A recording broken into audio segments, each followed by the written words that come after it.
ইন্না মাআল উসরি ইউসরা, দুঃখের পরে আছে সুখ, মোটিভেশন। প্রাণটা আবার উদ্বেলিত হয়ে ওঠে, তাই তো আসলে তো দুঃখের পরে সুখ। এজন্য কষ্ট যখন পাবেন, অসুস্থ যখন হবেন, ওইখানেও আনন্দ করবেন, কারণ সামনে আরাম আসতেছে। সুবহানাল্লাহ পড়েন। মুমিনের হারাবার কিছু নাই, দুঃখ পাওয়ার কিছু নাই। মুমিন অসুস্থ হলে অসুস্থতার মাধ্যমে তার রোগের মাধ্যমে তার গুনাহ ঝরে যায়, সে আল্লাহর কাছে প্রিয় হয়ে ওঠে। তা আমাদেরকে কেউ হারাইতে পারে? কথা বলেন, আমাদের কেউ ভয় দেখাইতে পারে? মোটিভেশনাল সূরা, সূরাতুল ইনশিরাহ আর সূরাতুদ দুহা। এখানে অনেক হিউজ মোটিভেশন আছে। যারা হতাশ, যাদের জীবন ভাল লাগে না, মরে যেতে মনে চায়, গার্লফ্রেন্ড গালি দিছে, আছে না নাই? আবার বয়ফ্রেন্ড গার্লফ্রেন্ডের গালি দিছে, এ ওড়না পেঁচায়া ফ্যানের মধ্যে ঝুলে আত্মহত্যা করে। কত বড় পাগল, তুই মরলি কেন? গালি দিছে তো কি হয়েছে? হ্যাঁ, বুঝতে চায় না, হতাশ হয়ে যায়। আর বয়স কম তো, ইচড়ে পাকা, অল্পতে কাবু হয়ে যায়। এই সূরাগুলো পড়ে না। এখানে আশার বাণী আছে। আজকে আমি জানি কথা শোনাবো আপনাদেরকে, শুরুতে আগে সংক্ষেপে বলে দিই। এই সূরার মূল কথা হচ্ছে, মানে সেন্ট্রাল থিম বা সাবজেক্ট ম্যাটার, সূরাতুদ দুহার কেন্দ্রীয় আলোচ্য বিষয় হচ্ছে নিরাশ হবেন না, হতাশ হবেন না, হাল ছাড়বেন না, ভরসা রাখবেন কার উপর? মুমিনরা নিরাশ হয়, হতাশ হয়, হাল ছাড়ে নাকি ভরসা রাখে? কার উপর ভরসা? কার উপর? না নৌকার উপর? ধানের শীষ, নাঙ্গল, হাত পাখা, দাড়িপাল্লা, ভরসা থাকবে একজনের উপর। চিল্লায় বলেন, তিনি কে? Never be sad, never lose hope. Every time you feel like you cannot go, you feel so lost that you are so alone. Don't despair and never lose hope, 'cause Allah is always by your side. Insha'Allah, Insha'Allah, Insha'Allah, you'll find a way. Insha'Allah, Insha'Allah, Insha'Allah, you'll find a way. Every time you feel like you cannot go on, you feel so lost that you are so alone. Don't despair and never lose hope, 'cause Allah is always by your side. Insha'Allah, Insha'Allah, Insha'Allah, you'll find a way. Insha'Allah, Insha'Allah, Insha'Allah, you'll find a way. ঠিক কি না? কি সুন্দর nasheed. Never lose hope, you will find your way. তুমি তোমার পথ খুঁজে পাবে। আমাদেরকে পথ দেখায় কে? আল্লাহ। এজন্য সূরাতুদ দুহার কেন্দ্রীয় আলোচ্য বিষয় হচ্ছে হতাশ হওয়া যাবে না, নিরাশ হওয়া যাবে না, হাল ছাড়া যাবে না, ভরসা রাখতে হবে একজনের উপর। চিৎকার করে বলেন, তিনি কে? হতাশ যারা, ফ্রাস্ট্রেটেড, আপসেট পিপল, তাদের জন্য, হতাশ ব্যক্তিদের জন্য এই সূরাটা একটা আলোক বর্তিকা, একটা আলোর মশাল। এই সূরাটা পড়লেই হতাশ ব্যক্তিরা মনে শান্তি পায়, আশা ফিরে পায়, দিক ফিরে পায়। ঠিক কিনা? এই সূরাটা নাজিল হওয়ার একটা ব্যাকগ্রাউন্ড আছে, শুনবেন। বিষ্ণু ঈসা ইসলামের কাছে যখন ওহী নাজিল হতে শুরু করলো, বিষ্ণু ঈসা ইসলাম ওহীর কথাগুলো পৌঁছে দিতে লাগলেন। যাই নাজিল হতো বিষ্ণুনবী পৌঁছে দিতেন। বিশ্বনবী সাহাবাদের কাছে শেয়ার করে দিতেন, যেটাই নাজিল হতো তিনি পৌঁছে দিতেন, যেটাই, কারণ আল্লাহর আদেশ, ইয়া আইয়ুহার রাসূল বাল্লিগ মা উনজিলা ইলাইক, ও নবী আপনার কাছে আমি ওহী থেকে যা নাজিল করি সব পৌঁছে দেন, একটাও গোপন করা যাবে। আল্লাহর কাছ থেকে বিশ্বনবী যে সমস্ত মেসেজ, ইনফরমেশন, তথ্য, রেভেলেশন ওহী পেয়েছে, একটাও কি বিশ্বনবী গোপন করেছে? সব প্রকাশ করে গিয়েছে, সব শেয়ার করে গিয়েছে। বিশ্বনবী শেয়ার করতে লাগলেন। সকালে যা নাজিল হয় শেয়ার করেন, দুপুরে নাজিল হয় শেয়ার করেন, রাতে নাজিল হয় শেয়ার করেন, শেয়ার করতে লাগলেন। কিন্তু কি অবাক করা কাণ্ড, হঠাৎ করে এই ওহী আসার ধারাবাহিকতা আল্লাহ বন্ধ করে দিলেন। ওহী আর আসে না, আকাশ থেকে নতুন তথ্য আর নামে না। ঘটনা কি? ওহী আসে না কেন? তথ্য আসে না কেন?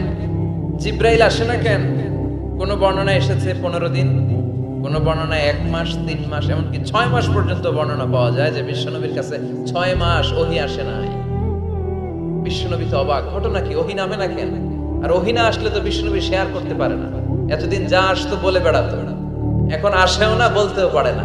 কাফির মুশরিকরা বিশ্বনবীর গালি দিতে শুরু করলো, মুহাম্মদের রব মুহাম্মদের ভুইলা গেছে, মুহাম্মদের আল্লাহ মুহাম্মদের ছেড়ে দিয়েছে। বিশ্বনবীর চাচি আবু লাহাবের স্ত্রী উম্মে জামিল বলতে শুরু করলো, কি মুহাম্মদ, তোমার শয়তানটা তোমার কাছে আসে না? না, শয়তান দ্বারা তিনি জিব্রাইলকে বুঝিয়েছেন যে তোমার জিব্রাইল তোমার কাছে আসে না। এভাবে সবাই গালমন্দ করতে শুরু করলো যে মুহাম্মদের আল্লাহ মুহাম্মদকে ভুলে গিয়েছে।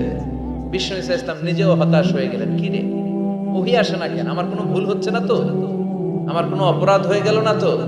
আল্লাহ কি আমার উপর অসন্তুষ্ট হয়েছেন? আল্লাহ কি আসলেই আমারে ভুলে গেছেন? আল্লাহ কি আমাকে ত্যাগ করেছেন? তিনি কি আমার উপর রেগে আছেন?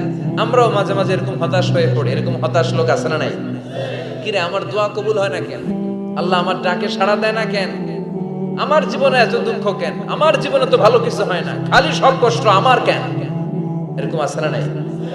এরকম হতাশদের জন্য এই সূরাটা একটা আলোকবর্তিকা, মোটিভেশনাল সূরা। আলহামদুলিল্লাহ পড়েন। বিশ্বনবীকে আল্লাহ আশ্বস্ত করলেন আর এই সূরাটা নাজিল করলেন আর বললেন ওয়াদ-দুহা। ওয়াদ-দুহা, দুহা মানে আলো, দুহা মানে আলো, প্রভাতের সূর্য কিরণের শপথ। Look up, the sunlight, it's a very beautiful day out there. অনবী হতাশ হবেন না, বেরোন, সকালের সূর্যটা কত সুন্দর, কি ঝলঝলে পৃথিবী, ফকফকে আর তকতকে, দেখলেই মনটা ভরে যায়, ঠিক কি না? দুহা, দুহা মানে আলো, আশার আলো, সম্ভাবনার আলো। আমাদের জীবনে আলোর দরকার আছে না নাই? আলো না থাকলে আমরা বাঁচতে পারবো? আলো লাগে বড় ভালো। এই আজকে আলো না থাকলে আমার দেখা যাইতো? এজন্য কোরআনকে আল্লাহ আলো বলেছেন। কোরআনকে কি বলেছে? কিতাবুন আনজালনাহু ইলাইকা লিতুখরিজান নাসা মিনাল যুলুমাতি ইলান নূর। Muhammad, I've revealed this holy Quran unto you to lead the mankind out of darkness into the light. অন্ধকার থেকে লাইট, লাইট মানে কি? আলো, আলোর দিকে নেয়ার জন্য এই কোরআন পাঠিয়েছি। আবার বিশ্বনবীকেও আল্লাহ নূর, নূরের সাথে তুলনা করেছেন। আবার বিশ্বনবী আল্লাহর কাছে নূর চাইতেন, বলতেন আল্লাহ আমার ডানে আলো দাও, আমার বায়ে আলো দাও, আমার সামনে আলো দাও, পিছনে আলো দাও, উপরে আলো দাও, নিচে আলো দাও, আমার দেহে আলো দাও, আমার মাংসপেশির ভিতরে আলো দাও, আমার হাড্ডির ভিতরে আলো দাও, আমার জন্য তুমি আলো দাও। পড়েন আমিন। এজন্য আলো ছাড়া বেঁচে থাকা অসম্ভব। আল্লাহ তাআলা আলোর নামে সূরা দিলেন, সূরাতুদ দুহা, প্রভাতের আলো, প্রভাতের সূর্য কিরণের শপথ, আলোর শপথ। সুবহানাল্লাহ পড়েন। এরপর আল্লাহ বললেন ওয়াল-লাইলি ইযা সাজা, আলোর শপথ, সকালের, সকালবেলার সূর্য কিরণের শপথ। দ্বিতীয় আয়াতে আল্লাহ বললেন রাত্রিবেলার শপথ, যখন রাত্রিটা নিঝুম হয়, হয় নিস্তব্ধ, নিঝুম আর নিস্তব্ধ রাতের শপথ। তাহলে আল্লাহ আলোর কসম কাটলেন, তারপরে অন্ধকারের কসম কাটলেন, ঠিক কিনা? আলো দ্বারা মূলত আল্লাহ তাআলা ওহীর আগমনকে বুঝিয়েছে, আর অন্ধকার দ্বারা আল্লাহ তাআলা ওহীর অনুপস্থিতি বুঝিয়েছে। এটা দিয়ে আল্লাহ বুঝাতে চাইলেন, ও নবী, কাফির মুশরিকরা আপনারা গালি দেয়, ওরা বলে যে আমি আপনার ভুলে গেছি, আমি আপনারে ত্যাগ করেছি, আমি আপনার প্রতি অসন্তুষ্ট। না না, আমি ইচ্ছা করে ওহী পাঠাই না, কারণ সব সময় আলো থাকলে ভালো লাগে না, কিছু সময় অন্ধকারের দরকার আছে না নাই? বুঝে শুনে উত্তর দিয়ে। 24 ঘন্টা আলো, 365 দিন খালি আলো আলো আরো আলো।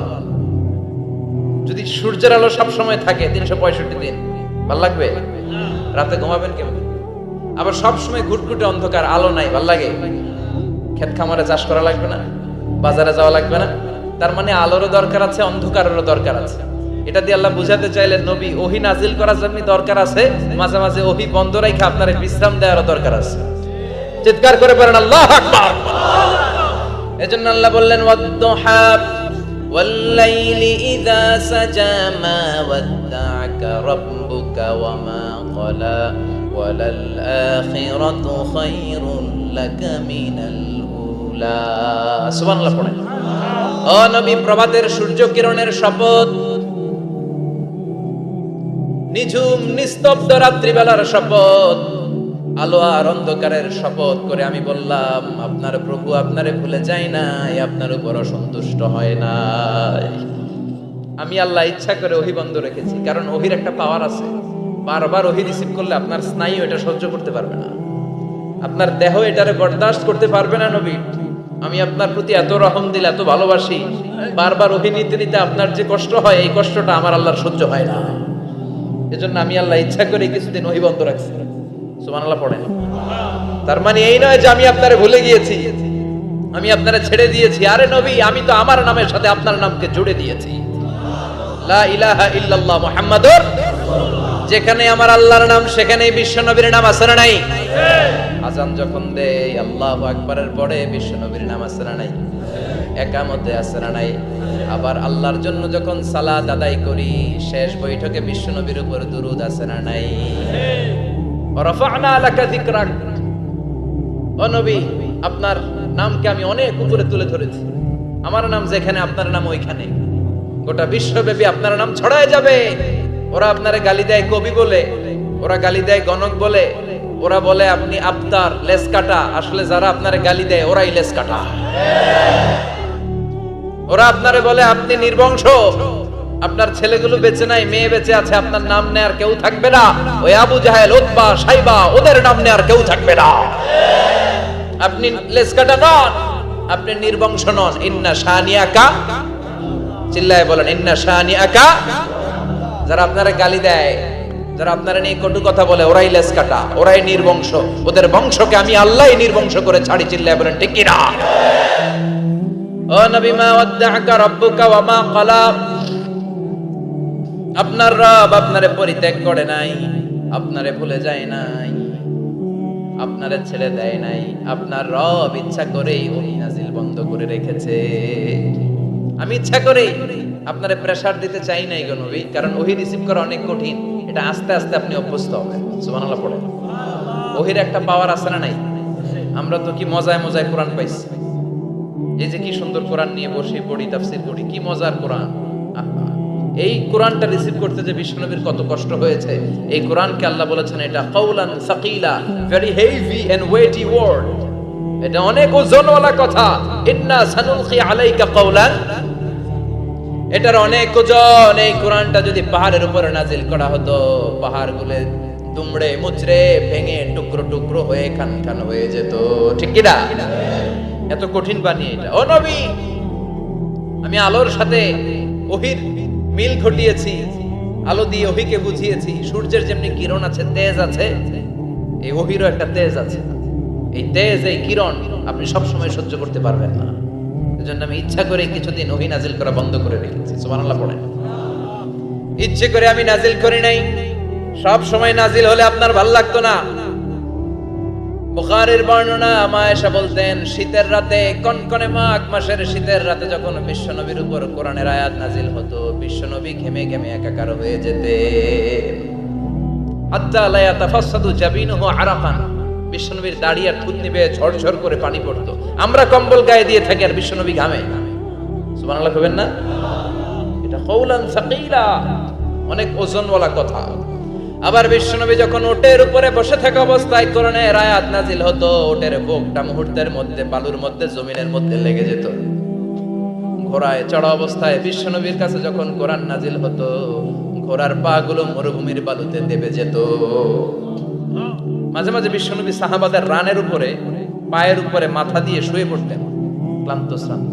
যায়েদ বিন হারেসা, বিশ্বনবীর পালক পুত্র, তার পায়ের উপরে মাথা রেখে বিশ্বনবী একবার কথা বলতে বলতে ঘুমিয়ে পড়লেন। ঘন্টাখানেক ঘুমালেন। যায়েদ বিন হারেসা বলে, আমার কাছে তেমন কোনো কষ্টই হচ্ছে না, বিশ্বনবীর মাথাটা খুব বেশি ওজন মনে হচ্ছে না। ঘন্টাখানেক পর বিশ্বনবী চোখ খুললেন, আর খোলা মাত্রই ওনার উপর ওহী কোরআনের আয়াত নাজিল করতে শুরু করলো। কে? যায়েদ বিন হারেসা বলে, যখনই কোরআনের আয়াত নাজিল হতে শুরু করলো, আমার মনে হচ্ছে বিশ্বনবীর মাথাটা 50-60 কেজি ওজন বেড়ে গিয়েছে। বিশ্বনবীর মাথার ওজনে আমার পায়ের রান ফেটে যাবে, আমার পায়ের হাড্ডি ফেটে যাবে, আমার পাটা ভেঙে খান খান হয়ে যাবে মনে হচ্ছিল। তার মানে কোরআনের আয়াত যখন নাজিল হয় বিশ্বনবীর উপর একটা প্রেসার আছে না নাই? এই জন্য আল্লাহ বললেন, নবী আমি আপনার ভুলে যাই নাই। কাফেররা যেমনি আপনারে গালি দেয় যে আমি আপনারে ভুলে গিয়েছি, আপনার উপর আমি অসন্তুষ্ট, নেভার, অসম্ভব। আমি আপনার উপর কখনো অসন্তুষ্ট নই, বরং আমি ইচ্ছা করি আপনার উপর থেকে প্রেসার কমিয়ে দেওয়ার জন্য কয়েকদিন ইচ্ছা করে আপনারে ছুটিতে রাখছি। সুবহানাল্লাহ পড়েন, যাতে করে আবার এনার্জি গায়ে নেয়ার পরে নতুন করে কোরআনের আয়াত রিসিভ করার জন্য আপনি সক্ষম হন। চিল্লায় পড়তে হবে আল্লাহু আকবার। এজন্য আল্লাহ বললেন, ওয়াদ-দুহা ওয়াল-লাইলি ইযা সাজা মা ওয়াদ্দা'আকা রাব্বুকা ওয়া মা ক্বালা ওয়ালাল আখিরাতু খায়রুল লাকা মিনাল উলা।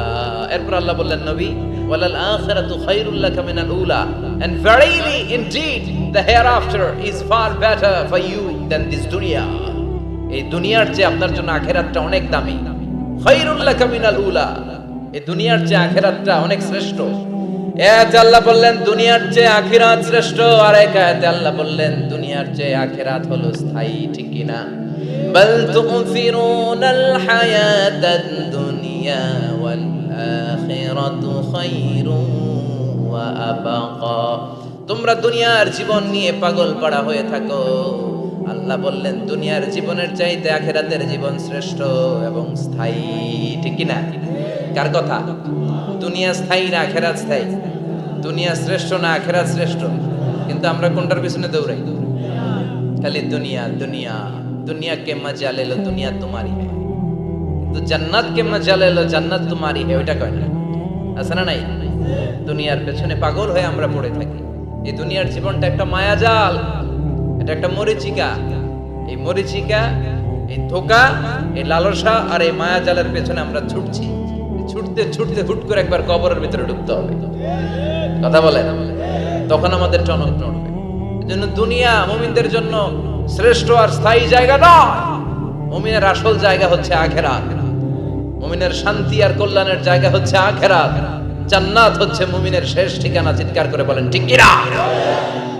সেটাই বিশ্বনবী বললেন, নবী কাফির মুশরিকদের কথা আপনি কান দিবেন না, ওদের কথায় হতাশ হবেন না, নিরাশ হবেন না, হাল ছাড়বেন না, ভরসা রাখবেন কার উপর?